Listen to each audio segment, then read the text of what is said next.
Bitcoin Liberty Live. It's number 41. We've been doing this all day long. 41. This is crazy, man. It's almost a year now, huh? Let's see. We started in what, April, May? I can't remember. It was around the little Yeah, after the well, halving. number 52 will be 1 year, right? Yeah, well, yeah, and we've been meeting ourselves just because we wanted to, before we thought about bothering to record it or make it any kind of a thing. I mean, we just Yeah. feel like we've been meeting for years just talking about what's on our minds every few weeks or a couple of weeks, and then it was like weekly, and then hey, Let's just record it. this is so interesting, everybody's going to want to see this. Yeah. Well, you should go back and look at our first one, dude. It looks pretty funny, Oh, man. it's Just funny. sitting at that table and saying Yeah, sort of it's awkward. rough. I had my phone set up and just sort of propped up, and the audio was just horrible forever. Yeah. Maybe it still is, but anyway, but yeah, just not. It was just us pressing play and Yeah. talking like we do. Hey, what happened to your microphone, man? Oh, it's right. Oh, you're hiding it. I should put it right here. There you go. Yeah. Just This like, sounds good. yeah, it actually does. No, that sounds fine. Yeah, my wife got me this for Christmas, and it's funny because I mean it's a cheap little thing, and I'm like I'm not sure about quality. I mean I think it's fine, but it's one of those silly things I could have just bought a year ago easily enough, Yeah. and Yeah. I was overthinking it all, and we were talking about ideas and a mixer, and it was like when it's virtual like this, it's just different. But for Yeah. me, this is easy. So Yeah. Maybe I'll get a microphone too.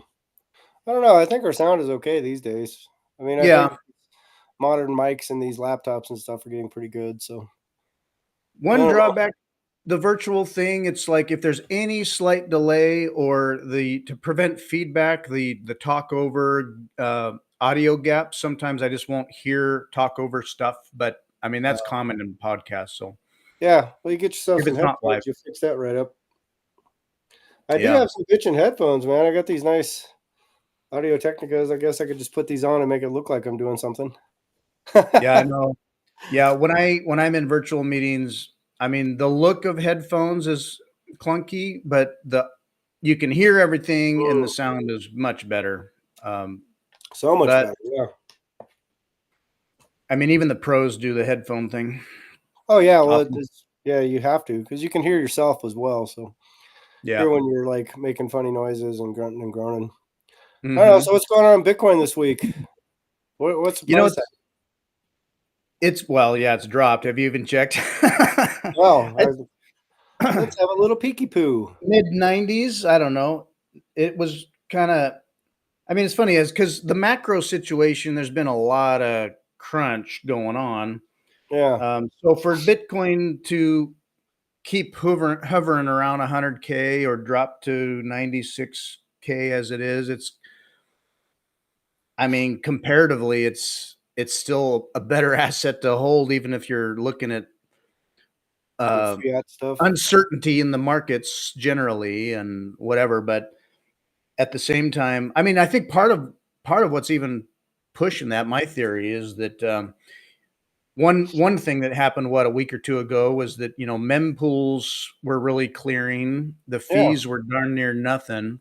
Yeah. So if you're a miner and the mempools clearing it up and you don't have all the fees, miners aren't making the same kind of a money at all. Well, that's And the thing. I I don't know I how much they get off fees, dude. I don't know if that's a significant portion of their revenue.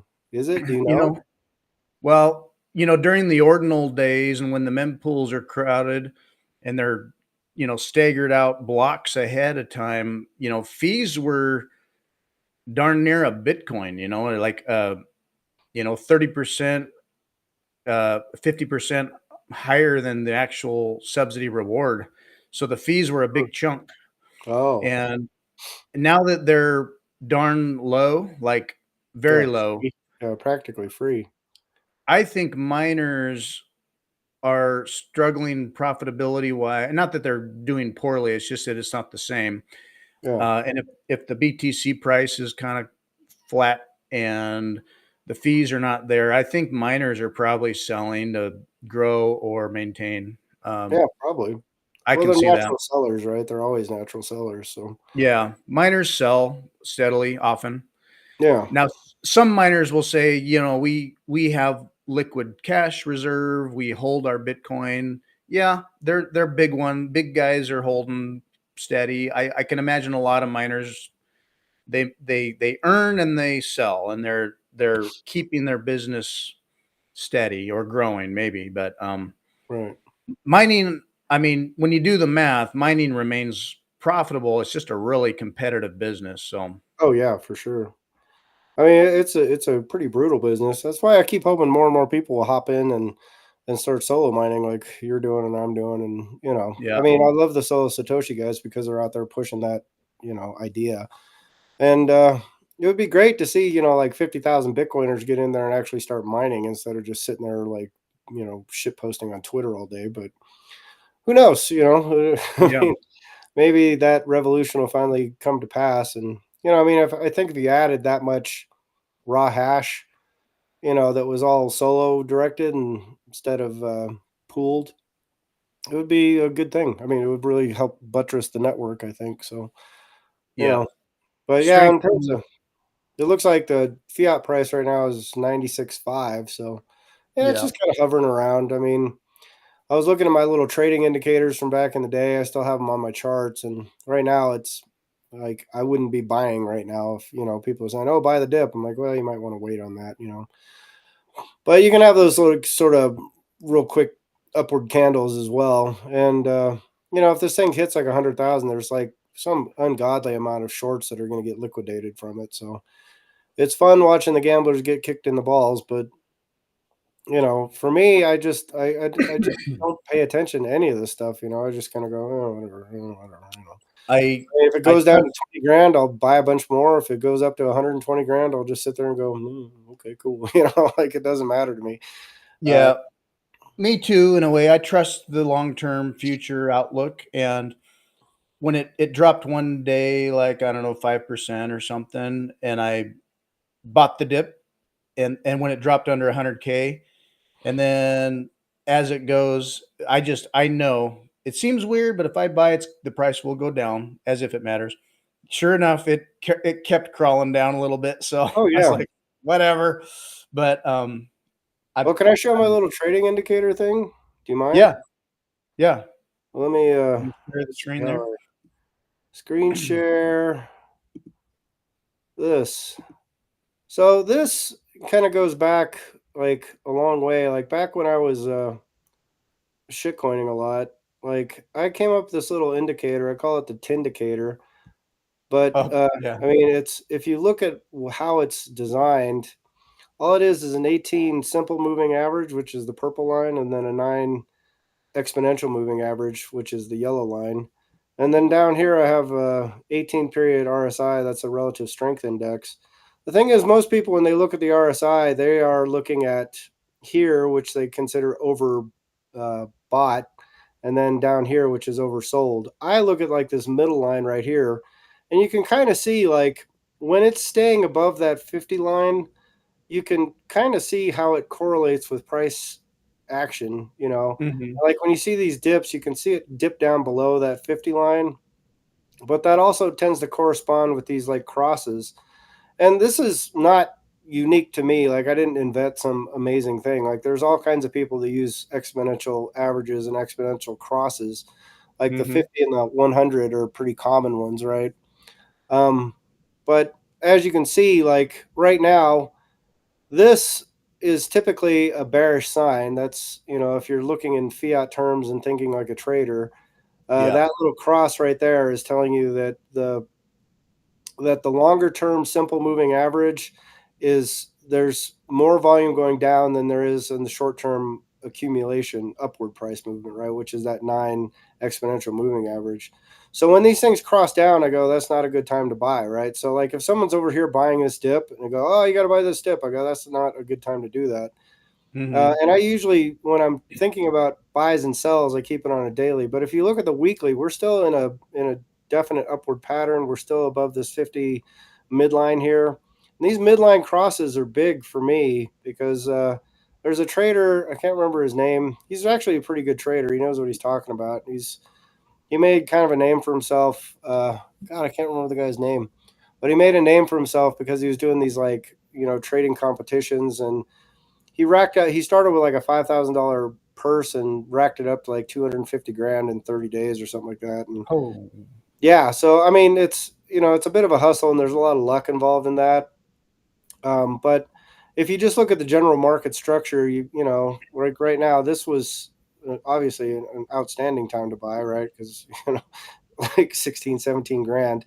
But yeah. this is right when I started buying. This is right. I had like a huge smash buy right here because you watch this like thing. It had been like in this very steep downward decline, and so there was people buying here and they got wrecked, and there's people buying here and got wrecked. And so these people that are chasing that thing down, I go, that's not a good way to accumulate, you know, necessarily. But right here, because I was sitting on dry powder because I wasn't buying any of this shit, right? But when it hit here, I was like, oh, this is a good time to smash buy. And I did. And we got that cross right here, and it kind of bounced a little bit. And then, look where we are now. Yep.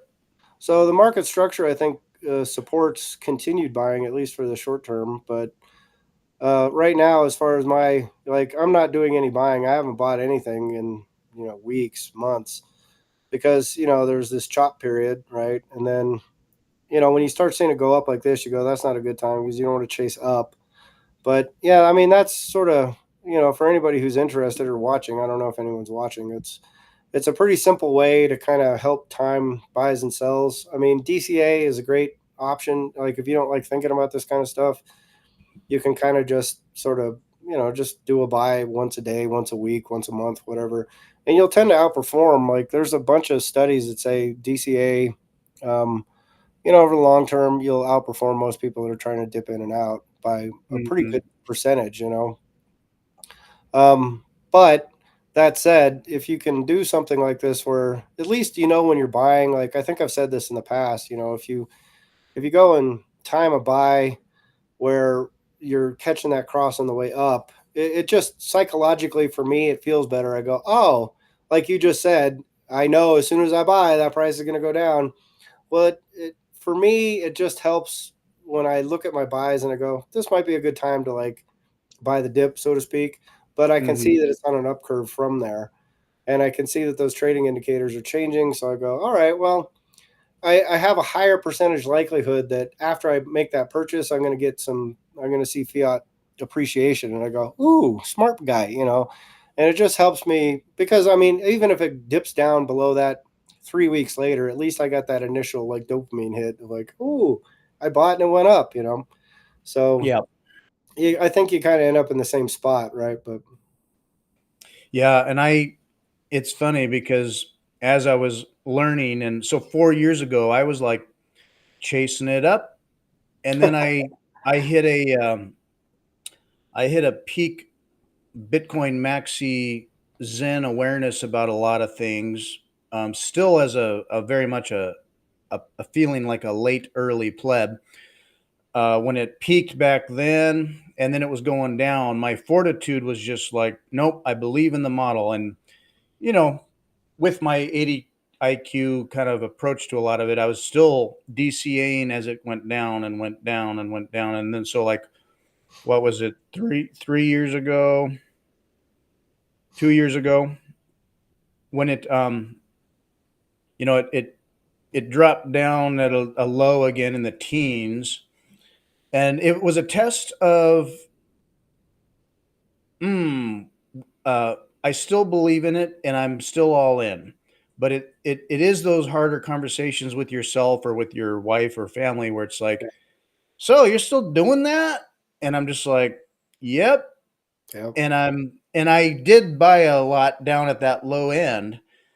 ETFs happened, halving happened, and it was like, and then it was all very validating. Like, all right, yep, nope, I'm all okay. I still hadn't quite caught up to buys I had made, a year before, right. but I was like, no, I'm still on track. I haven't lost, um, as if I've ever sold, and so. So now to have it like what, drop 5% from over 100K.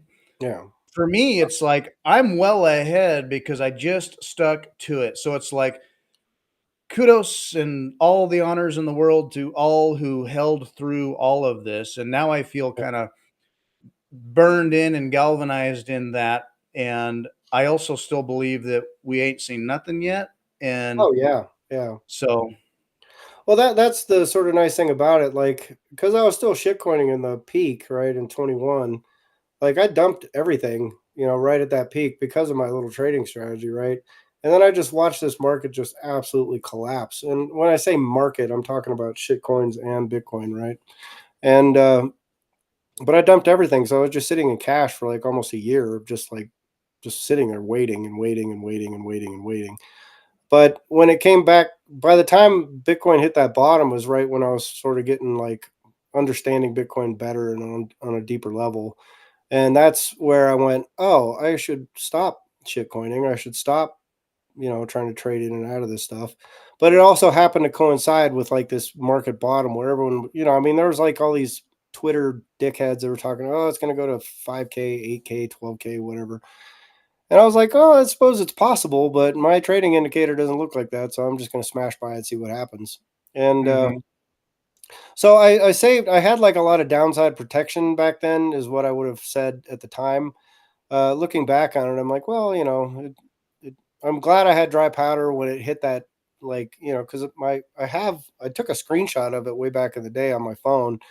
Like, I had a smash buy at like 16.8, and I was like, and I was telling people, I was walking around work, well, when I was still in the fiat mines, and I was telling people you should really consider buying it right now. Like, this is a good time to buy. And people are like, oh, but, and I said, and I remember saying out loud, going, hey, it could go down. It could get to 12. It could get to 10. I don't know. All I'm yeah, saying is I'm smash buying right now. I think you should too. And some of those people, as that price accumulation happened, like it got to like 21, 22, 23, and I'm like, try to tell you, you should. And but my problem is I kept telling people like, well, it could go down, but I think that's an honest answer, right? Like, you go, I don't know, I can't read the future. No one can tell you the future. No one can tell you what's going to happen 30 seconds from now, let alone 3 months from now. But I can sort of rely on those averages a little bit and go, well, I still think it's a good time to buy. And by the time some of those people were getting in, like, the thing had gotten like 60, $70,000, and I yeah, was still telling them, like, well, it's not as good of a time to buy right now, but it's always a good time to buy Bitcoin. So yeah, maybe smash buy. The nice thing is when they finally took that advice, we all collectively got that big, huge fiat pump. And so for a lot of them, I think it gave them a good experience, because even though they bought at what seemed like a high fiat price at the time, they saw some massive accumulation in fiat value, right? So, or fiat denominated value anyway. So I think that helped a lot in the orange pilling journey of just like, because, after price started settling down and, peaked at like 108 or whatever, I got a couple of text messages like, well, should I sell now? And I'm like, and my response was always, never sell your Bitcoin. never sell. Don't do that. Like, you don't sell, understand what you're doing to yourself. sell for And what? Like yeah, sell for what? Like, dollars? yeah.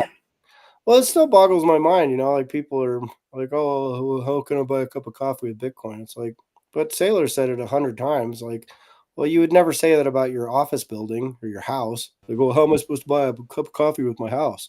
Right. Like, "Well, it has no value, see?" And it's like, that is the most, like, brain dead, mouth breathing kind of, crayon munching idea of just like, "Well, I can't convert my property instantly to some, disposable thing." It's like you're missing the point entirely, dude. Like, so I don't know, Yeah. man. And you can move your Bitcoin, whereas what are you going to do with the house in that process? Like that's pretty blunt. So, Yeah. um, I orange pilled some people when it was in the 20s, and at the time it was, it was starting to go up again, and the ETFs were happening. It was in the news a little more, and I got a few people off zero at the time. And then as it crept up to 30s and 40s, it was approaching 50, I think, and I know one person I work with sold um, at quite just under 50 because it for them it had real whoa it like doubled, Yeah. and you know I might need winter tires, and I need a little money, and I'm just like I said, Uh, it's less than a million. yeah. I mean, you do you, but I Right. never sell. Well, they sold, and then okay, so it crab rock it went up some more. Crab walked through the 60s, 70s, 60s, 70s. And they might feel like, oh well, okay, I didn't catch that. Whatever. Kind of stop thinking about it. But you know, here and there you miss those days where it leapfrogs, and Yeah. And you just don't want that's to miss. Yeah. you're literally sitting there with your dick in your hand. There's this guy, Kyle Dupes. He has a great story. I really appreciated that he shared this story because he said he had this goal back in like 2018, 2019. He said, I want to get to 10 Bitcoin, right? And, so that was a pretty big chunk of change. It was like 20 grand to get to 10 Bitcoin. And so he said he had sold because he's a trader. He's some shitcoiner guy, but I mean, he's a smart guy. He's, I think, conscientious guy. He's part of the crypto banter crew, but he uh, he said he got on a plane and he was like, I should buy. He was going to get his, he had enough to buy 10 Bitcoin straight away. He's like, I'm going to wait. I'm going to wait. And it was like 4 grand a coin or something like that, or 3 grand a coin. I don't know what it was. He said he got on the plane, and when he got off the flight, the price had gone up to like 7 grand. He's like, oh, okay, I'm just going to wait for a pullback. And then it got to 10 grand. And then, he finally aped in at like 30 or 40. So he only ended up, I mean, he got a couple of Bitcoin or Bitcoin and a half out of it. But then Yeah. it shot all the way up to like 70 grand. And he was just like, oh my God, just waiting, trying to like maximize fiat nonsense.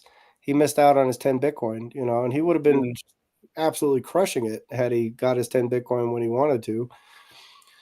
Yep. So, it's a valuable lesson there is like one plane ride cost that guy probably eight or $900,000, and so those people that are selling for their winter tires, you just go, you just don't understand what you're gambling with, right? Because I mean, chances are good Bitcoin, it's going to crab walk, it's going to go up and down, it's going to vacillate, whatever. But when it moves, it goes fast, man. Like that whole run in 2019. That let's see, what did that run take? That was when that run really kicked off because it was kind of crab walking just like we've experienced. And, so between February, oh no, that's the wrong peak. Sorry. So between, it's like on October 18th of 20 to uh, 6 months later, you had this massive, massive price accumulation. Yeah. And, there's people that were like waiting that whole time. And then, and then when they saw the price crash from like 40 grand, they went, oh, well, I'm glad I didn't do that. And then it just rocketed up again. But that dip was from like the equivalent of today right now. It was like February, January 31st. And it was 4 months later, 3 months later that it hit that first peak, and then it sold off again. And all those people, like there's a bunch of people that waited till that first peak, and then they bought all the way down to, so by the time that second peak happened, they're like, oh, I just want to get out now, and Yep. but they missed out on such enormous opportunities just by dicking around like that, so trying to Yeah. time this is just a fool's errand. And if you're good at it, which is, if you think you're good at it, chances are good you're not, is my advice to you. But yeah, just, Yeah. there's a handful of traders, like out of the millions of people that are day trading and screwing around with Forex and screwing around with day trading stocks and screwing around with trading crypto. There's less than 1% of those people are doing well. Like, and if you just want some insight into it, just ask any of these influencers who said, oh, I just smash bought this and I just made 10 grand and blah, blah, blah. Say, show me your profit and loss for the last 5 years. And I guarantee you it's zero or negative. Those people just get wrecked. And But they're not making a living off trading. They're making a living off of shilling trading and influencing Yeah. like that. So Yeah, and that's where I try to when I try to educate on Bitcoin, I try to educate on the base principle conviction of it and not to get caught up in the number go up thing too hard. So like if you're buying with the right conviction, just don't be looking at the price and second guessing everything, unless the reasons for your first conviction change for some reason, which for Bitcoin they don't. Um, don't sell. So you buy and you hold, and then don't worry about the price. You're thinking years. You're the idea for me when you sell your fiat to get in on Bitcoin, consider it generational wealth, or at least long term retirement. And then in my mind, honestly, I don't dose them with this craziness, but uh, imagine what a Bitcoin standard is, or like you never have to sell your Bitcoin necessarily. right. You have your liquid fiat world, but your Bitcoin is the granite on which Manhattan rests. And then one interesting thing that did happen recently, you're probably aware of too, but some discussion around the fact that with Trump coin and the pump.fund and all the bullshit, and like kind of it's in the news and people are getting in and make your money now, all this bullshit. And meanwhile, I mean, a lot of the, all the Solana type derivative coins, Ethereum, compared to Bitcoin, they've all taken a dive largely. I Oh mean, there's yeah, volatility. Some people make money off it, sure. But there's been a divergence from Bitcoin continuing to go up, and all the crypto has bounced around flat. And there's been a decoupling of Bitcoin compared to the crypto space. yeah, You go back years and years, and these graphs I've seen where Bitcoin and crypto, kind of rise and fall together. And then just in the last month or so, crypto is going, what? I'm yeah. trying to do Oh, my it's tanking. It's just crypto's going this way, and we know it's crap. right. Bitcoin has kept up, Yeah. gone Oh up, yeah. stayed up. Well, I mean, if I could, it doesn't look like anybody's really watching. We got a couple people on, I guess, but I mean, if I could share my screen again, Sure.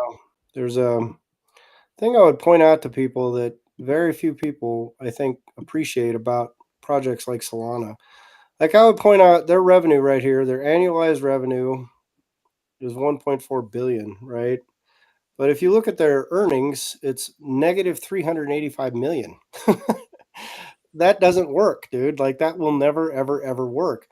But if you look at their market cap, like if you go to this, what was it, CoinGecko or something like that, um, and you look at the market cap of Solana right now, this thing is valued at 96. What is that? Million? Billion. Billion? Billion. Oh my God. $96 billion valuation on negative revenue. You go, well, how does that work? How do you have a $96 billion, but I mean, if you compare that, that's a larger market cap than, like these major corporations, dude, that have like, they have 1.4 billion in expenses and they have 4 billion in revenue. And you go, okay, well, and that company will have like a $30 billion market cap. Somehow Solana's worth 3 times that. And you go, well, where's that money coming from? That's you. You Yeah, are retail. you are the thing. You're the Yeah. one. Like, and it's token speculation. They don't have any revenue. They don't make any money. There's no way to make money off your blockchain, your branded token bullshit thing, right? It's just I mean, it's such a naked fraud, and people are just like, oh, but Solana's going to be blah, and you just go, you guys are fucking morons, man. Like, you don't get the hustle, and it's sad to see people that are sort of so embroiled in that and just go, oh, this is the thing, and oh, because they buy in all the hype. It was AI, medicalized, tokenized records and tokenized real estate and tokenized this and tokenized that. But there's no need for a branded token for any of that. And the branded token, the only purpose of the branded token is to bilk you out of money. That's how Yeah. they keep going, is you keep feeding them money, and then they keep, like paying their employees to keep running their little database. I mean, it's like you're just paying people to run a database that you don't have Mhm. any, upside in, other Yeah. than, the greater fool theory. So Yeah. it's brutal, man. Buy Yeah. Bitcoin. Buy Bitcoin, Well, dummies.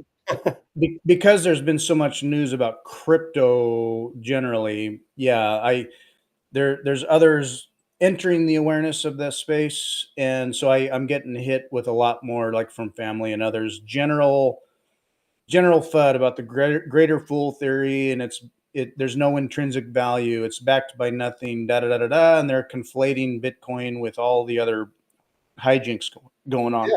Yeah. And so I've been dealing with a bit with that a lot lately, like answering questions and just sort of education, I guess, but also kind of eye rolly, like, oh, here we go again. Like as people become aware, I forget that, yeah, the 99% of everybody who's like becoming aware is starting on zero, Right. Yeah. or negative. And so there's been that. It's a little tedious, but Yeah. um, But I mean, it's kind of fun in a way to watch some of these things melt down. Like watching Ethereum. Like people have been talking about the flippening and all this stuff for like a decade, right?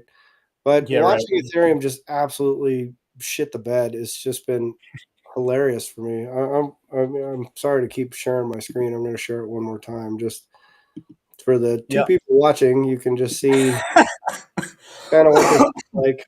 But I drew this long-term trend line here. Um, so this is going back to 20. Back when the the market really started moving. There's a little better idea. Like I kind of like these, because you can sort of see like what a natural growth trajectory looks like. And you'll Hmm. notice where this line crosses right here. This is the Ethereum priced in Bitcoin chart. And, Hmm. so here's your peak back in 2017. And it's been down only ever since, basically. Like there's this one little resurgent pump. And then, I mean, it's in the toilet, like you're almost back to 2020 levels, like the depths Yeah. of the crypto bear market. It's, you're just a fraction. Like, what is that percentage wise? I mean, the percentage, it's just barely anything above, like, what is that? It's got 47% up from 4 years ago. So you're looking at a 10% return, and it's on the way down. Like, if you remember my trading indicators, this is the weekly chart. And this is just down only. There's not a single point in there where I'd go, hey, this is a good time to buy Ethereum. I would Right. say 23 last year, this time last year was a great time to get rid of it. And it's just straight down. I mean, it's like a falling knife. And you'll notice that 50 line, like it's been under that 50 line for, 6 months. Yeah. So these people are, that are still pumping this shitcoin are just remarkably horrible people. But I mean, when it gets back down to here or worse, hopefully the Ethereum scam will finally die. Is Yeah. my And the question's been asked of like owners or founders, Vitalik or um, Garlic House. It's like, have you ever bought this, or uh, did you airdrop yourself a bunch and you've sold ever since? yeah, Um, that's all they've the, done. One hundred yeah, percent. they're selling it off. Vitalik just doesn't accrue more of it for himself. No, he's selling, and then meanwhile the acrobatics over the gas fees, the trying to keep it relevant, the inherent centralization, vast. If you're gonna like what run a node, own a stake of it, it's so centralized. It's just ridiculous. So and then when questions came in like, hey, this or that, or concerns, or the community's voicing opinions. And I mean, there was one post or something Vitalik made where he's like, I am in charge of this, Oh and it's yeah, just like, okay, there you go, right. leader of Ethereum. Yeah, um, King fucking what's he called?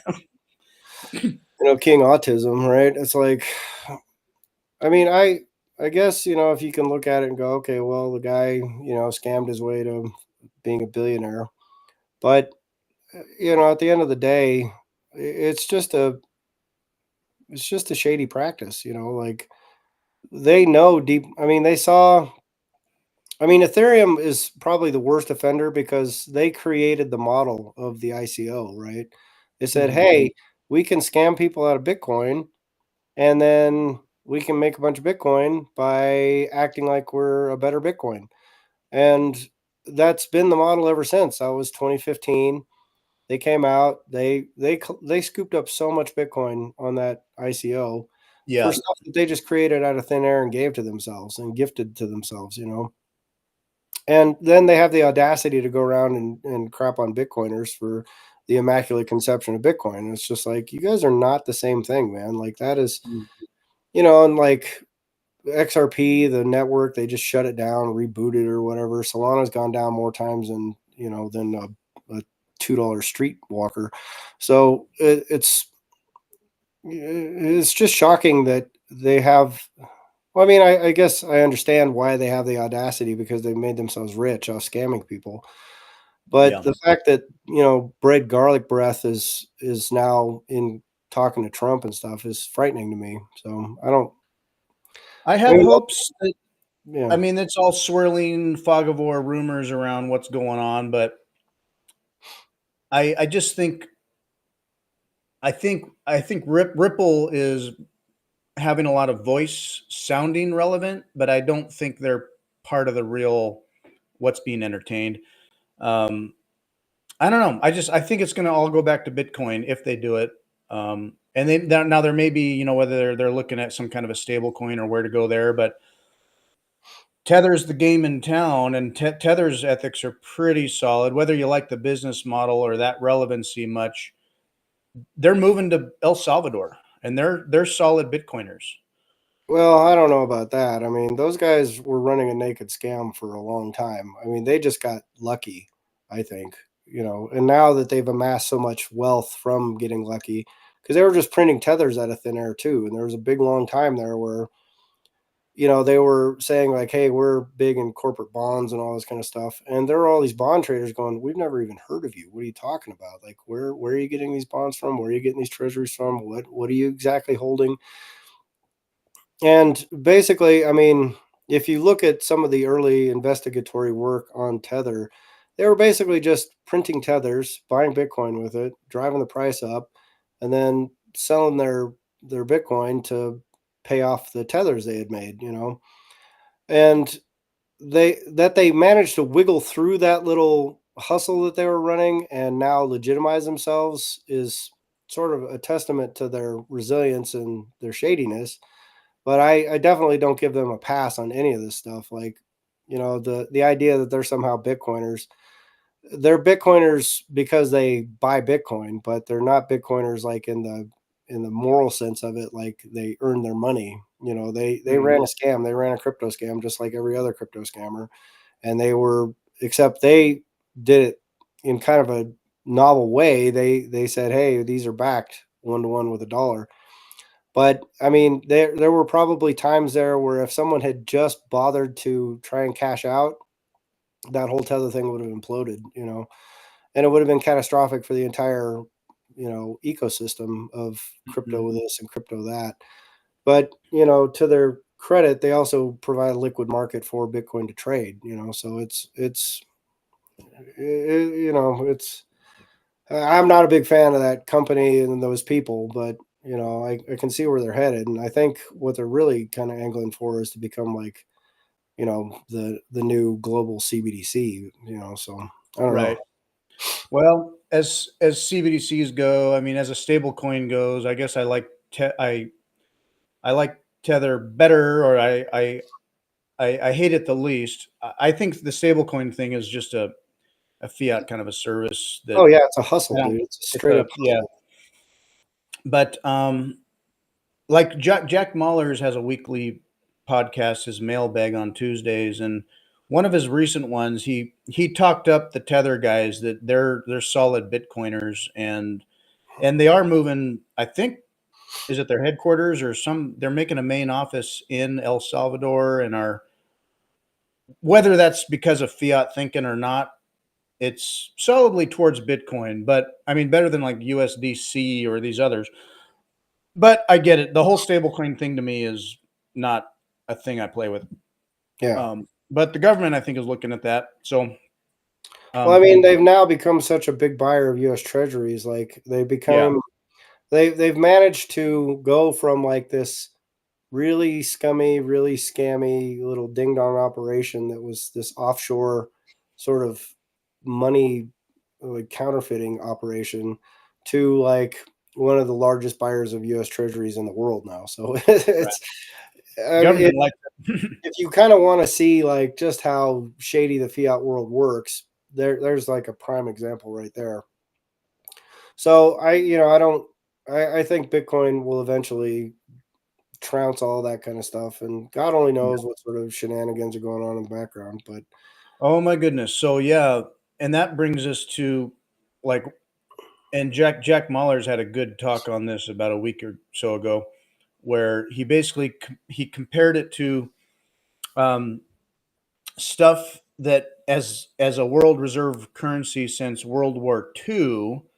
You know, we've been issuing debt, and there's pros and cons to being in that situation. America's situation is, you know, initially having a reserve that was backed by gold, and then not, and what that meant. But what's happening, what's happening now?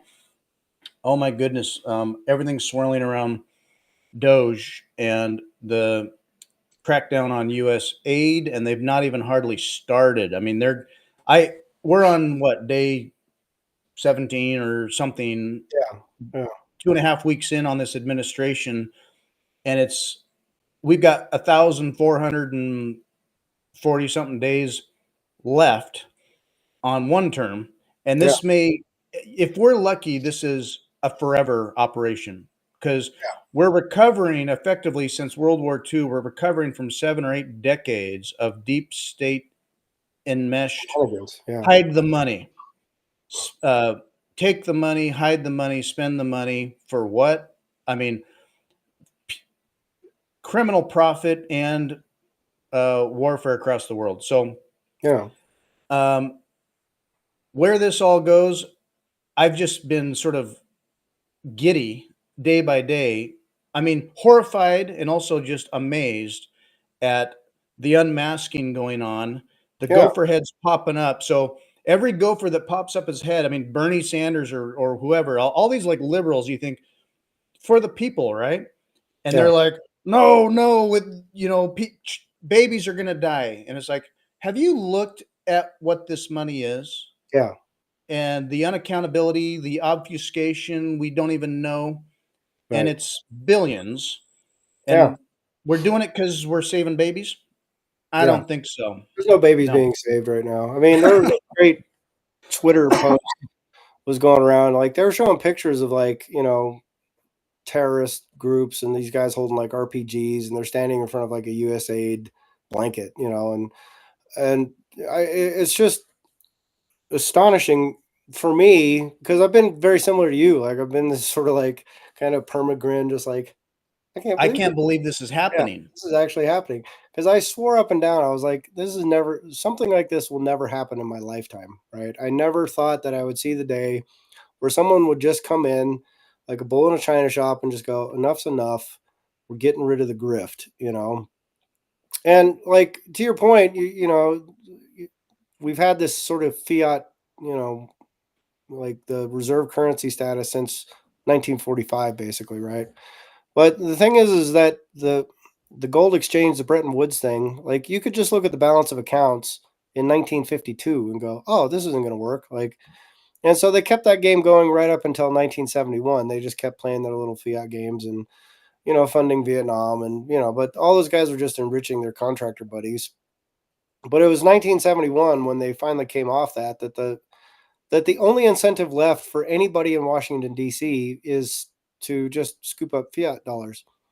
And the thing is like while Republicans are sort of rejoicing this right now, like, the establishment guys, I mean, most of the old school establishment guys are just well on the side of the Democrats here, where they're just like, ick, oh no.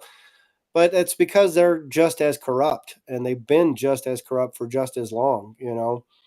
So Yeah. these guys like Mitch McConnell, like I heard he fell down, and I was literally going, thank God, like please just don't come back, you goblin. And just watching these like ancient goblins of just fiat theft and grift, just wandering around and pretending to be outraged and all this kind of stuff. But yet, not one of them is making a peep about, like, oh, well, we just uncovered like hundreds of billions of dollars of fraud in just one agency. And they're going to get to DOD. And well, and that's another thing is like Elon Musk's company is very deeply tied to the military industrial complex because he runs a communication satellite network. That's not nothing. It's global telecommunications, and you think that's not embedded with the military somehow? He flies military satellites up. He has contracts with the government. I go, how deep are you going to look into the grift of DoD when they're feeding you? Like, so there's going to be some conflicts there. Well, Hmm. maybe, I don't know. Maybe the guy will just go like, I don't care. I'll burn all my military contracts just to expose the grift. But DoD is a great big black hole. But all of these three-letter agencies are just nothing but black holes of grift and skullduggery and scumbaggery. And by the time they get to the bottom of it, if they actually can pull it off, and if they can survive all the court challenges and everything that are going to be coming their way, I mean, it's just going to be absolutely monumental. Like how much money that we have all known for as long as any of us has been alive. When you're born into this world, by the time you hit puberty, you're kind of looking around going, oh, this is all a scam. Those people up there get all the benefits of this scumbaggery, and we just sit here and take it in the shorts. And so, for the first time in probably since the Great Depression, there's an administration that's actually going, nope, nope, nope, nope, nope. And so I'm sort of grateful to the Democrats for trying to kill Trump because I think that's really sort of put that bug in his ear. I think that really got under his skin, understandably so. These deep state jerkwads tried to kill the guy and multiple times, and a bunch of people just sat around like they memory hold that. Like no one even talks about that. That was a big deal, and they try to downplay it. They're still brushing it under. No one even thinks about that right now, and they're Hmm. all up in arms and calling for violence again. It's just like you people are just unbelievable. I mean, the audacity of this political class in this country is just astonishing. But it's all from fiat, man. Like the second they came off that gold standard, the gloves came off, and they just said scoop up as much as you can because that's the only incentive left. There's no If they have an unlimited money printer, then we need to get as much of the unlimited money as we can. And that's the situation we're in. So even if Yeah. Doge does root out all this corruption, as long as you have a fiat system running, it's just going to come back again. Like it's just, you know, so that's why the combination of having Bitcoin in existence and having this like sort of gutting of the federal bureaucracy, I think is going to be this, like it's the great realignment happening right in front of us, because it's going to be real hard to go back to those fiat shenanigans after everyone has seen what it does. And once people become aware, like that's the natural, only predictable result of having an unbacked currency and a global reserve status. The only outcome from that can be fraud and corruption. But now you can insulate yourself from that fraud and corruption just by holding Bitcoin. And so more and more people are just going to look around and go, well, why do I want to play the rigged game by the handful of people that get to print the money when they can try and play all their dumb games they want. I'll just hang on to my Bitcoin, and all this stuff, all these shenanigans go away. It's a very self-correcting asset that Satoshi created. So I think we're all infinitely blessed by that.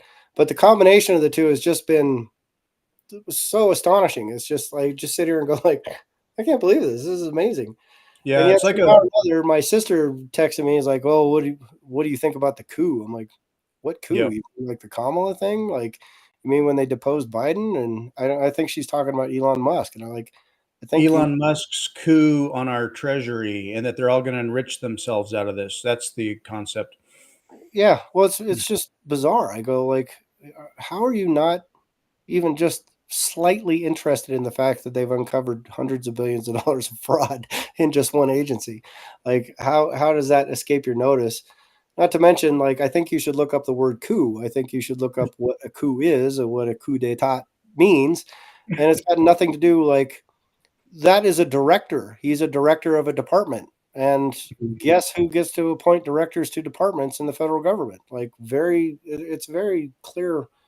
I don't know. It just it's If frustrating. you're operating at the blessing of the president and the secretaries of the treasury or the State Department or whoever else, this is the executive office operating as it sees fit, whether you like it or not. It's a monumental like episode in history. Yeah, This is like historic. In my mind, it's like since World War II, we've never really come to terms and reconciled all that the puberty of America, where we're just like in our prime, rah, yeah, we can just do whatever we want, and it's full of acne. And I yeah, feel like it's maybe we're entering adulthood.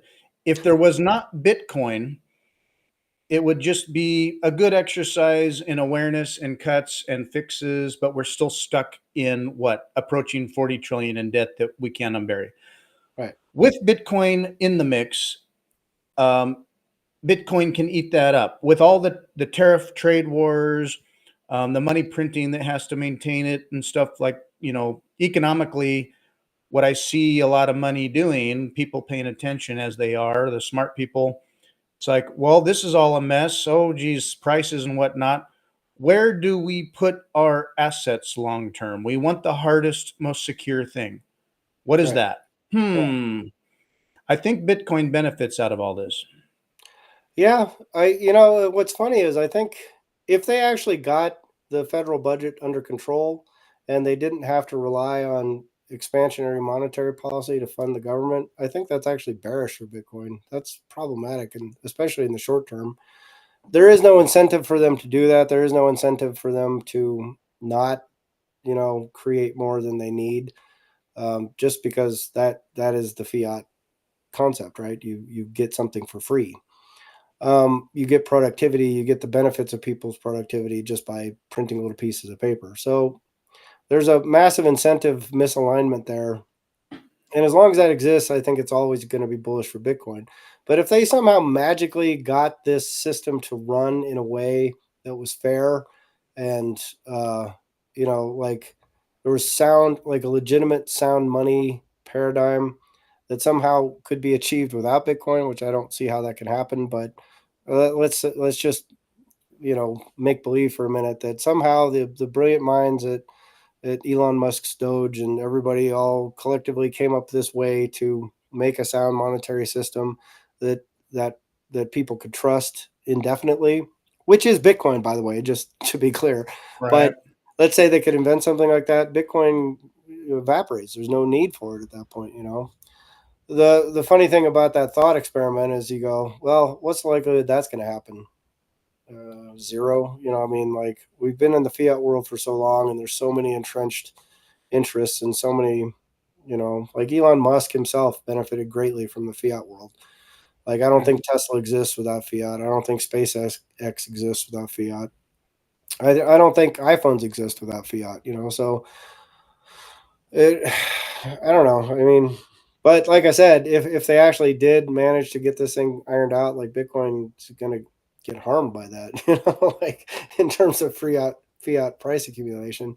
It's just I think that's such a remote, like, far fetched concept. Like, I think it's bordering on impossible. So I don't know. It'll be interesting to see.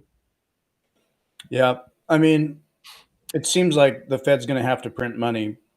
Um, so I don't know.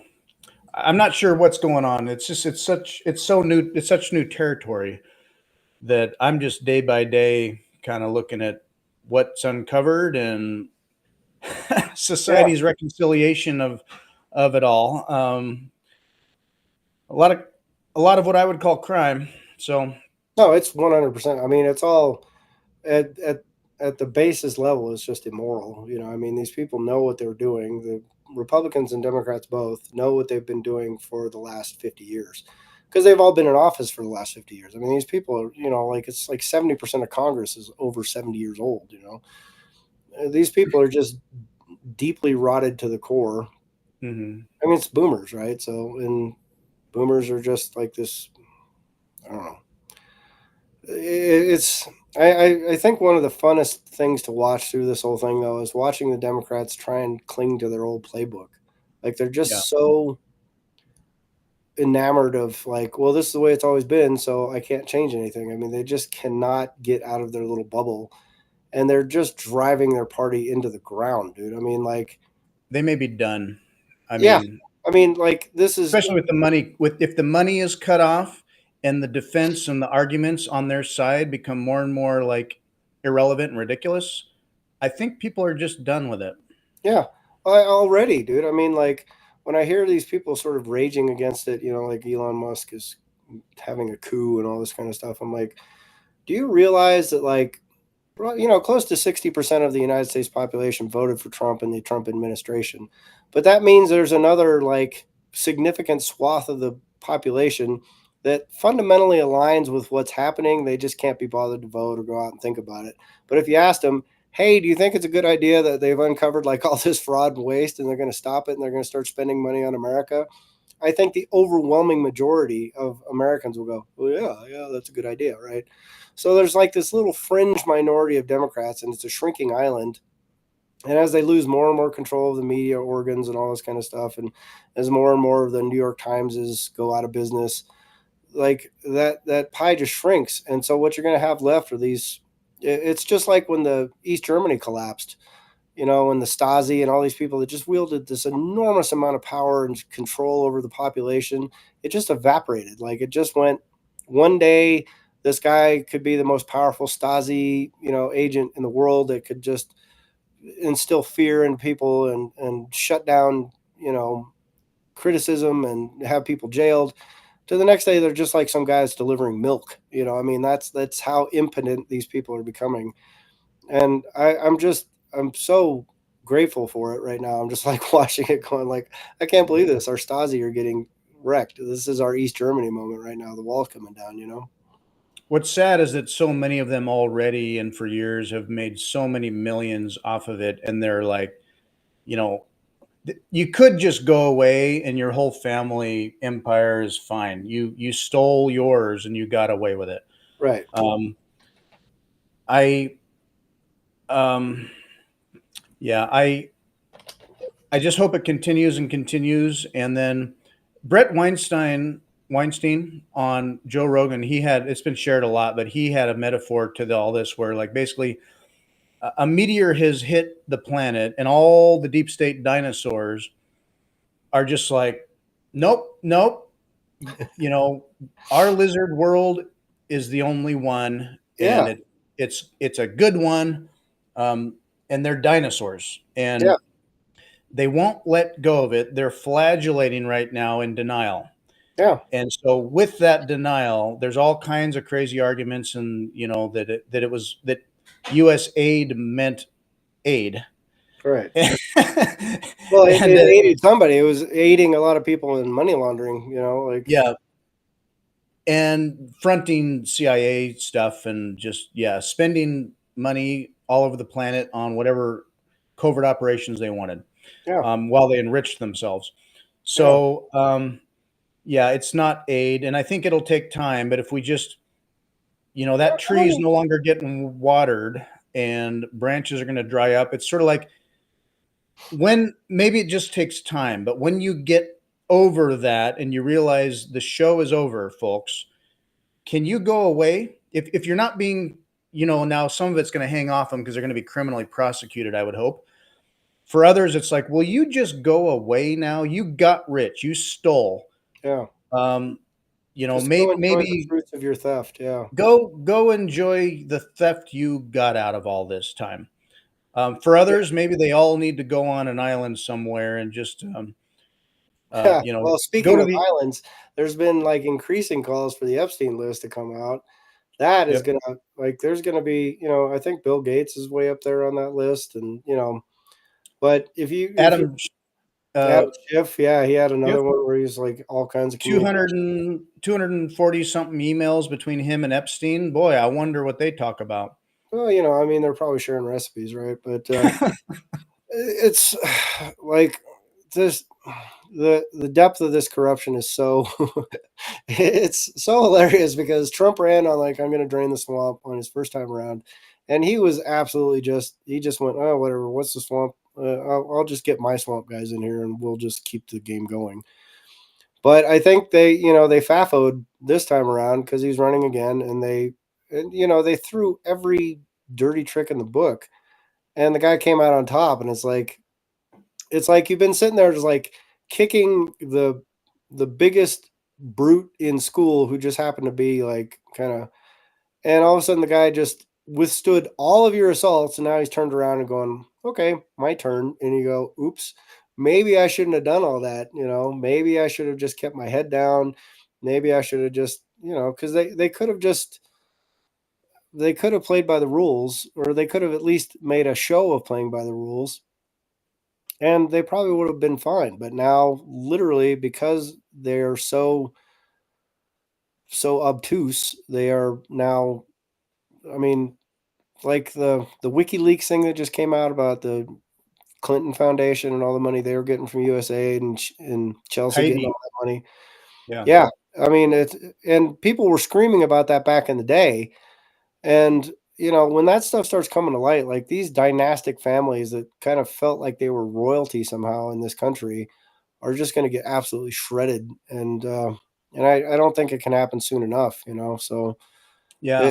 it's going to be fun to watch, like but the Bushes and the Clintons and all these people just, you know, Well, it, it's like very, very wealthy people that want the tax benefits as best they can. So it's like, by golly, you're going to make a nonprofit, and you're going to have it can serve as both a tax haven or a money laundering thing, and also a front that, hey, we do all this good stuff. I had no idea before the WikiLeaks thing much about Haiti, and oh God, with Haiti being like, it's sort of like we're going to do all this aid and help and do this stuff. Now you could say, well, it's kind of this colonialization enrichment scam. Well, now we know for sure what a sick criminal yeah, enrichment oh yeah, scheme. oh yeah. I mean, and that's the funny thing. There was this guy on Twitter. He's a African American guy in New York, and he was. I think Elon Musk might have reposted it, or some big account reposted this guy's rant. But he's like, these people have been taking advantage of us for 50 years. They've been pretending to like help us and want to care about us and all this kind of stuff. The whole time they've just been lining their pockets. And I mean, just the deep sense of betrayal that came out from this rant, it was just like, well, yeah, man, because that's but those voices are getting louder and louder, and people are starting to realize, like, hey, we've just been a little pawn in your game. But like, BLM getting some of this money, like 27 million or something like that. You go, so when you hear these people parroting these conspiracy ideas, like Prof. St. Ange has said this, a lot of people have said it, like, look, these are paid agitators, and these people, and now all of a sudden you can follow the money, and you go, oh, they really were. So there's not even an argument left to be made where they go, oh, that's just, right wing nonsense. Go, no, that's what you guys were doing. And Yeah, you can't just call everybody a Nazi and hope to keep getting away with it, because those days are done. So yeah, it's yeah, it's great, man. I mean, I'm thrilled. I couldn't be happier with what's happening right now. So yeah. The legacy media is going to struggle to stay relevant and not sound ridiculous. And then, like, you could say, well, George Soros or Alex Soros and all the money in the justice system, the attorneys general or DAs or the things like that. People would say, oh, the Soros Foundation was so much money that really drove that. And then you realize that that was USAID money, man. Soros was a lot of money. USAID was way more than that for the Yeah. same. Oh yeah. Um, Well, I mean, it was so Obama that like opened up, CIA propagandizing Americans, like his little executive order that allowed the CIA to operate inside American territory and propagandize Americans. But, like the church committee hearings back in the 60s, like this is going to dwarf that, man. This is just going to, Oh yeah. but again, like you saw what came out of those committee hearings, like all these laws and blah, blah, blah, they're all gone now, right? Like, so, you give this, I hope this doesn't turn into another phase like that where we get, 50 years of just kind of going, well, we'll just kind of scurry away like roaches and then we'll come back out when, the coast is clear. So, I mean, hopefully they'll build some institutional guardrails against this kind of thing that are effective this time, because the last ones didn't work, because we're back right in the same, if not worse. And it's been magnified by the fiat game, because back then they at least had to try and make a show of balancing the books, right? But now there's, 36 trillion, 37 trillion, 38 trillion. People just throw that number around like it's nothing. But, the sound money, I mean, we got to fix the money first. And, we've now finally got the technology to do that. So God bless Bitcoin. When they were just starting to tackle into this stuff, and it became apparent that USAID was a huge sticking point that people were surrounding and protecting. Circle the wagons and protect USAID, and it was like, why? Let's go there first. Right. They have not even gotten to all these other 3-letter acronyms that we're starting with USAID, but we have not got into so many other departments, let alone like, let's walk into the CIA and see what's going on here, Yeah. Well, wait till they get to the Department of Energy. Like, oh my God. Oh, man. yeah. People are like, Department of Energy, Department of Defense, Housing and Urban Development, Department of Education, like just, or never mind the IRS or the Fed, or, I mean, it's going to be astonishing what comes out, man. So, yeah, it's barely begun. So it's like, saddle up, folks. Hold on. This horse is a running. So yeah, it's awesome. it's Super crazy. stoked. Hey, I want to end on a kind of a quirky question for you.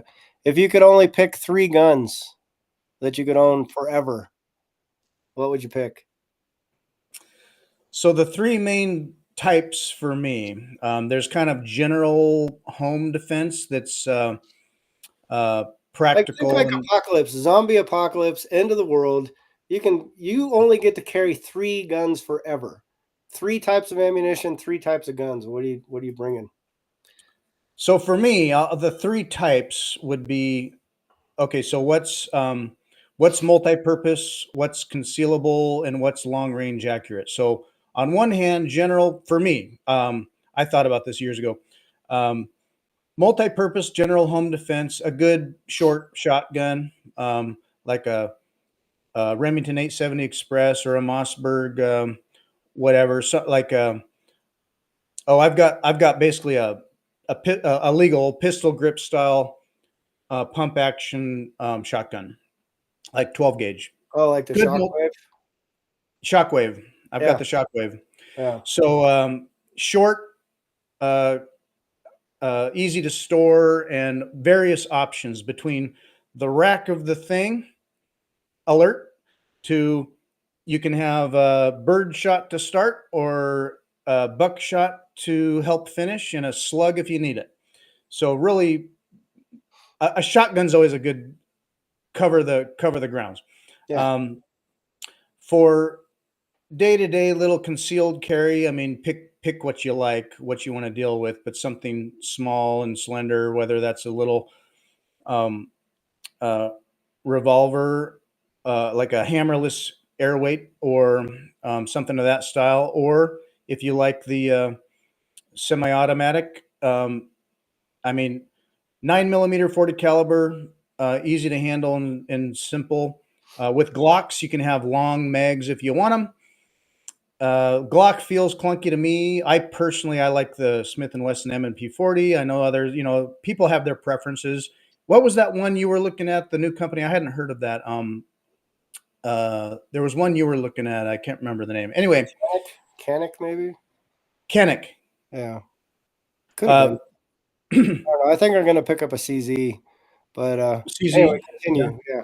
So So you got a a shotgun. pistol, a You got a pistol, shotgun and a a pistol. pistol that you could conceal carry, or if you want to holster, just on your person. Doesn't have to stand out. Don't have to lug it around. Yeah. I have a little 380 that'll fit in my pocket as big as my wallet. So that's easy. And just you're going to the store, you're driving, you're whatever, you got your wallet, you got your little pistol. Yeah. Then there's the rifle aspect. A rifle is a game changer for distance and accuracy and just darn near point and shoot accurate. That's where, for me, with AR architecture, I mean, you have a lot of options in terms of uppers and lowers and doodads.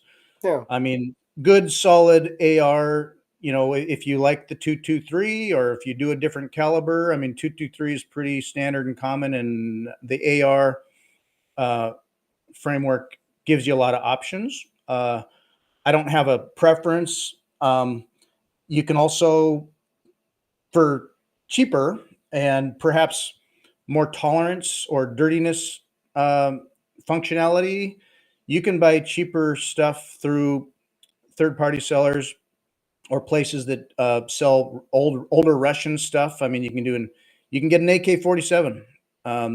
They will run. They will function. ARs sometimes you got to you clean them. Yeah. They're less tolerant. They're great, but an AK will simply fire. Yeah. Perhaps a little less accurate or a little more work and less easy to hang stuff on, but hey, an AK will simply function. Yeah. So, shotgun, pistol, rifle. And Shotgun. then in those arenas, I just say there's not necessarily a real wrong choice depending on how much you want to maintain or the weight. Yeah. So Caliber, yeah. yeah, 308, 7.62 by 49 on the rifle. 308 is real common. Some people like 7mm, like hunting. 7mm is a really good hunting round. Yeah. But there's a lot of good ones. Yeah. Yeah. It's a hard question, right? Yeah.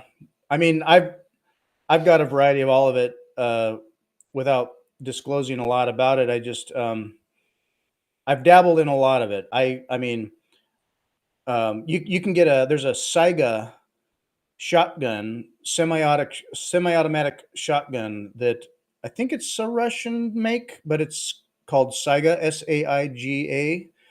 They make a semi-automatic with a magazine that you can stuff with 12 gauge. Now again, with a shotgun style, your accuracy and distance is different, but you're not limited to your 5 to 8 rounds in a tube. You can have a magazine. You can get an extended magazine with shotgun Yeah. rounds, and then Right. it's just boom, boom, boom, boom. They had like a 25 round drum or a 50 round drum, didn't they? You can get drums.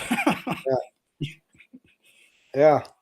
And then if you're carrying that around and scouting your property, you don't have to worry about a small crowd of zombies.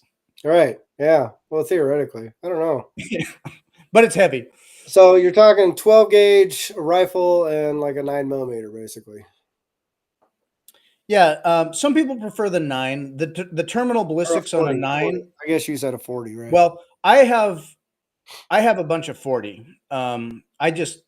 I started with that. I just stuck to it. 40 was a good standard in law enforcement for a long time. Studies have shown that terminal ballistics on a 9mm are as good and easier to handle, probably a little bit if you're slighter frame or whatever. Not that I don't think a 40 or even a 45 really kicks that bad, but a 9 is easier, perhaps a little bit. I think 9mm is a great round. It's also becoming more of a standard in some law enforcement realms. But 9mm or 40. Wow. Yeah. What's that? Everyone's cycling out their 40s. Yeah. I mean, like I remember the DOC, they just replaced all of their 40s with 9mm, just because of the cost of the rounds and the maintenance on the firearms. And they're all Glocks, right? So, And it can be easier for new recruits to qualify if they don't have a lot of shooting experience. You people can handle it a little better. you know what screwed up most of the requals at DOC? People couldn't get up from kneeling without using their Oh, hands. Like, because that was one of the quals. You have to, get down on one knee, take a shot, and then stand up. And you can't use your hands to get up. You got to keep both hands on the gun. And there was a not insignificant number of people that had to go and requal a couple of times because they couldn't get up and down. And there were actually a handful of people, like some of the really older kind of people right near retirement, that just lost their qualification altogether. Like they just weren't allowed to carry firearms. And it was like, wow, that's, I mean, I think it's kind of a funny question, because I'll ask people like, what guns would you carry and this and that and the other thing. And I'm like, I mean, for most people, if it's zombie apocalypse time, it's like, well, you're going to have to, your bigger problems are not what gun and ammo you need to carry. Like, you need to figure out how to be able to walk around the block and, right. and be able to get up and down off the ground and how to manage your diabetes and your CPAP machine and all this kind of stuff. Like, you know, I mean, like, there's these people that are just like functionally crippled, and they're talking about being survivalists. I'm like, I don't think you Yeah. understand what survival looks like, dude. Like your How much ability met to go how without much food for a little while is probably going to be more important. yeah, when it's time to renew your prescription, how much metformin do you have stocked up? Exactly.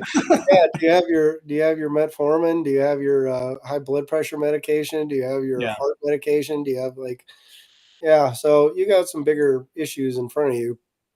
But I mean, just like even when I was talking about doing defensive tactics and stuff at the last place, like I would look around at the staff and I'm just like, like, because we were talking about doing, because I went to the Gracie Survival Tactics and it's a great program. It's really, really good, but you need to work at it, and if you can't get up off the ground unassisted, like that's a problem. If you need to hang on to a chair to stand up, like that's a problem.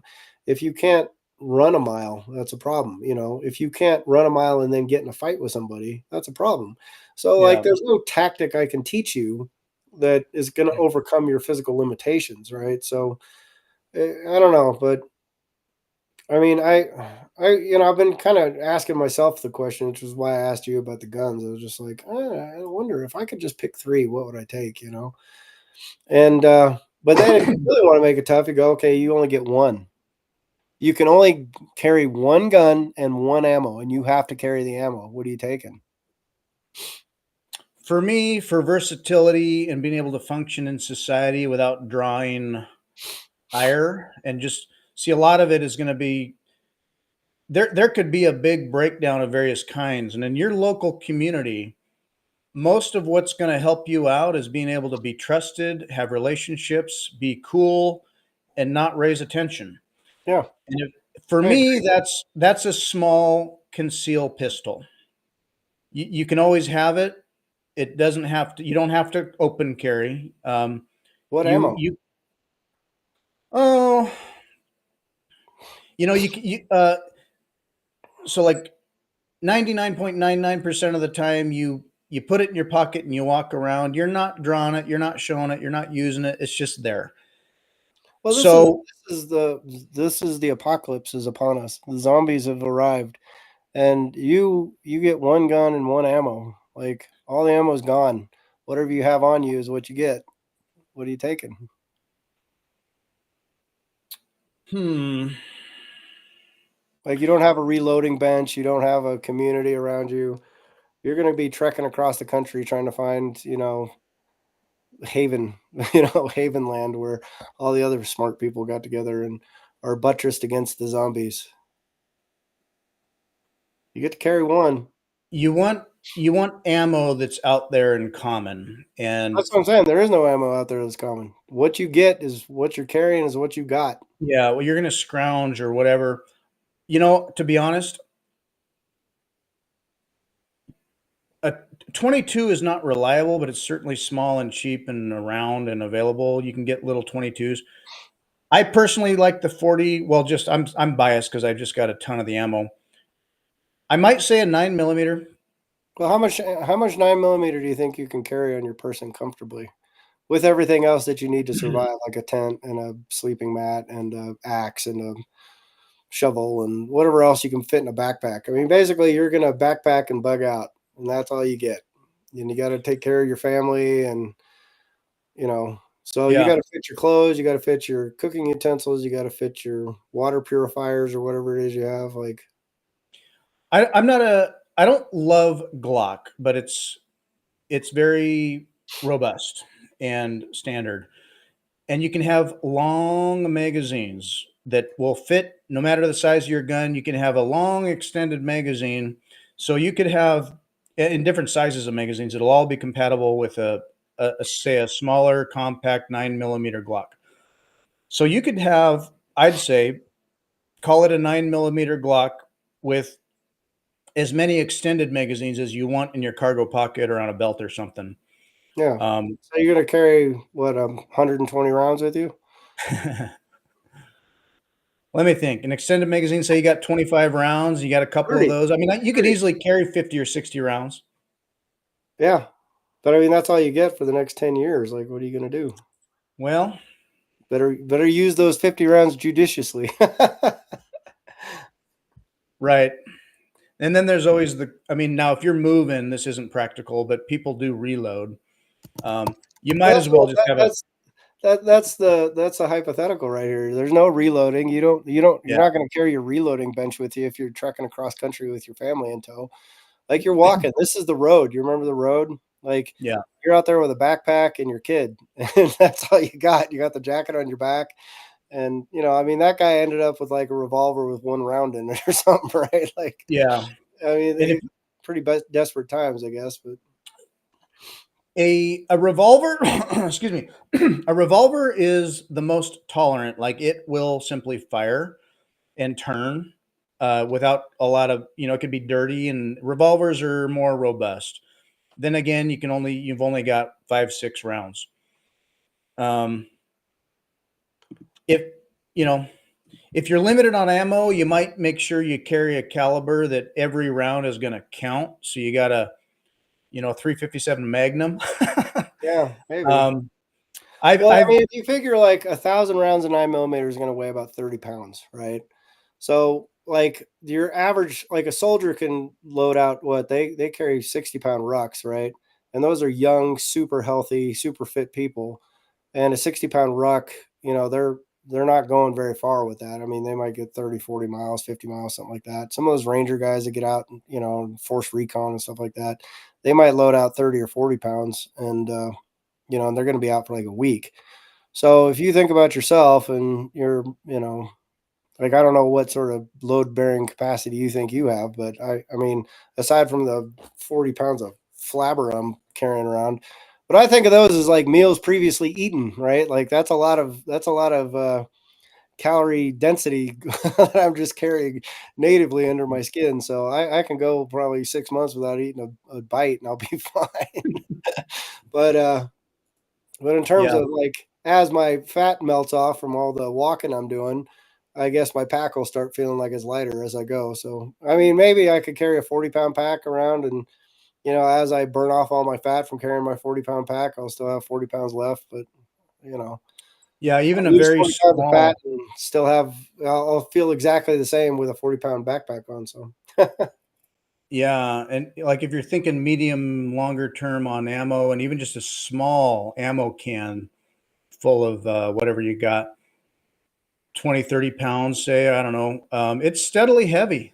oh, If yeah. you're Well, I carrying mean, that every day, yeah, well, I mean, if um, you think, like, if you could feasibly, let's just say it's a reasonable estimation that you could carry 30 pounds with you, that rules out 9 millimeter right there, unless you're carrying like 100 rounds of it. But then I go, well, is 100 rounds enough? Like, you got to hunt with it, you got yeah. to defend yourself with it, you got to do, this, that, and the other thing with it. I go, I don't So know. then you could go with a 22 or like 17 HMR, small and light, less reliable.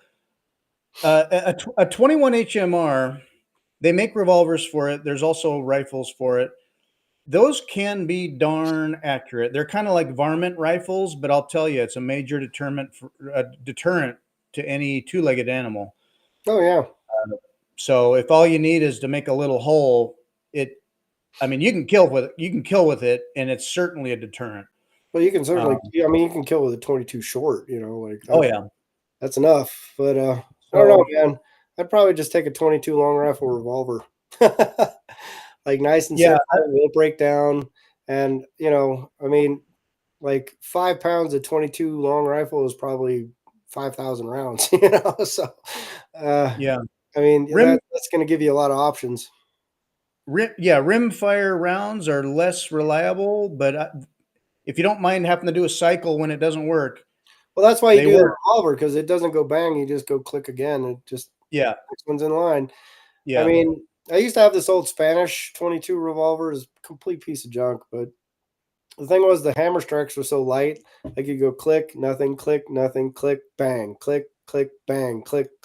So I'd have to cycle the cylinder probably like 8 times to get all the rounds to go off.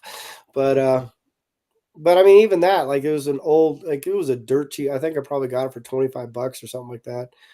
And it was probably made in the 1950s, and I probably got it in the 1980s. So a 30-year-old cheap like pot metal 22 revolver kept running. I mean, like it would have been enough to get yourself a squirrel or something or a rabbit if you're hungry. But yeah, yeah, I'm 100. I mean, the more I think about it, I go, yeah, I'm 100% just taking a 22 long rifle. Yeah. yeah. Um, yeah, a rifle like that can be reasonably light. You can get a satchel carrier thing for a short rifle and an attached machete. So you can always just have a machete, a light little whacker. Yeah. So for general stuff, if you're hiking or whatever, kind of like just a tool plus shorter close proximity, you've just got a machete in your hand. That's a deterrent and a tool. Well, that's Um, kind of the nice thing about the like a revolver because like you pull that out and people don't necessarily know what caliber it is, but it's a right. great big. It looks like a revolver, and you go, "Ooh, I don't." It's pointed at me, and I don't like it, So I don't know, man. There's But also like if there like are homeless people, like these bums, kind of walking around, like you kind of see what they're carrying. Like they're not packing out, 40 pounds of stuff. I mean, they're carrying a few pounds of stuff. I mean, they're scavenging and scrounging and stuff like that, but I saw one dude walking around the other day. He had like a full set of bolt cutters on his back. I was like, hmm. I mean, I wonder what you're That's using bolt cutters for out there. Is that to help, drag or those tent are stakes? those are not So, light unless you're going to use them. You don't want to just carry those around. So yeah, but he I had them strapped there, hanging right off his backpack, and he was sitting mm, there. He's busy putting up his little, bum sign or whatever. But mm, yeah, I was like, I interesting. don't know if I would prioritize a bolt cutter, No, like if I had a certain loadout that I could carry. I mean, I don't know. I think probably 20, 30 pound pack is about the most anybody could really get away with long term. Yeah. yeah, and there are revolvers that like what is it? Is it the Smith and Wesson? I can't remember. The Governor. They make revolvers that'll shoot a 410 shotgun round, Oh yeah, yeah, and I think it's compatible. It fits the 410 and might also be compatible with a 45. yeah. It's like 45 Colt. Yeah, Yeah, so there it kind of gives you some versatility with a solid round or a 410 variety, yeah. whatever you want to. Run of the Um, mill round. Yeah. I don't know.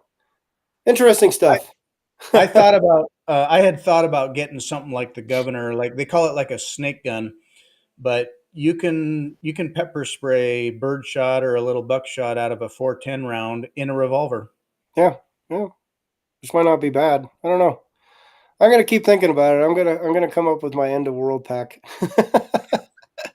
Maybe I'll show it to you next week. Yeah, well, and once you have your home front kind of situated, and then a bug out bag situated, and then you get into uh you know if you had to up and go but not be just on your backpack, where do you bury stuff? Yeah, caches yeah. caches somewhere. Like I gotta play, like I'm being overrun right now, I'm gonna run away, but I can circle away and go away and still have a bunch of stuff somewhere else. Buried in a hole somewhere. Yeah, and then whether or not you go back home when the Hell's Angels have left, Maybe you have your stuff, maybe you don't, but you're not just camping now. Yeah. I don't know. I don't know. It's a hobo life, man. Anyway, I don't know. We've been going about an hour and a half, so probably pretty But good. Bitcoin will prevent all that because we'll realign versus Right. collapse. So Unless of course the gain of function people screw up really bad, and then you never know. yeah, I'm awaiting the next big psyop or emergency. Like, oh shit, this is bad. We got to pull off our worst plan off the shelf, and let's all deal with this now. You can't avoid it. I think that ship has sailed, man. I think I think they were trying real hard to get World War III going, and I think that's where they put all their ponies. They go, okay, well, let's get World War III going, and then we can hide all our malfeasance. But with the guy in office now, with the orange one, I think they shot their wad basically. Like I don't, I mean, knock wood, but Yeah, like the second anybody tried to do something like that, like all the idea of like having lockdowns and all this kind of stuff, that's all gone, dude. Like they you know they played their hand, and I think they came up short. So I think they've played a lot of them. I mean, you look at the CIA playbook, which is not limited to foreign efforts; it's domestic as well, or other yeah, three-letter thanks acronyms. Obama. Yeah. So you talk about okay, they very well know how to do color revolutions, which we've seen in America and various protest dumpster fires. Yeah, Um, Character assassination and money funding of what looks on paper to be like legit or social programs, and they're actually just purely political or whatever. Character assassination and lawfare. Yep, check those boxes. How about physical assassination? try Yep. that. Yeah, So we've gone down all the routes that typically the deep state tries in any country, and now including America. That's played its course, and I think people, one, were becoming aware of it. Two, they've played it, and any attempts again to do that kind of thing, everybody's like, Mm, nope, nope, yeah, nope. I think we've seen this movie, and yeah, we're not buying tickets again. We're not yeah. going to go buy tickets. Exactly. So Anyway, on that note, hope you have cool. a good day, sir. All right, you too. Have a good one, and hopefully we'll hear about how El Salvador was with Travis next time he's on. Oh, that's right, huh? Yeah, he's He's down. there now. Yeah, So lucky guy. All yeah, right, man. Well, I'll see you next cool. week. All right, we'll see you. Bye. Bye.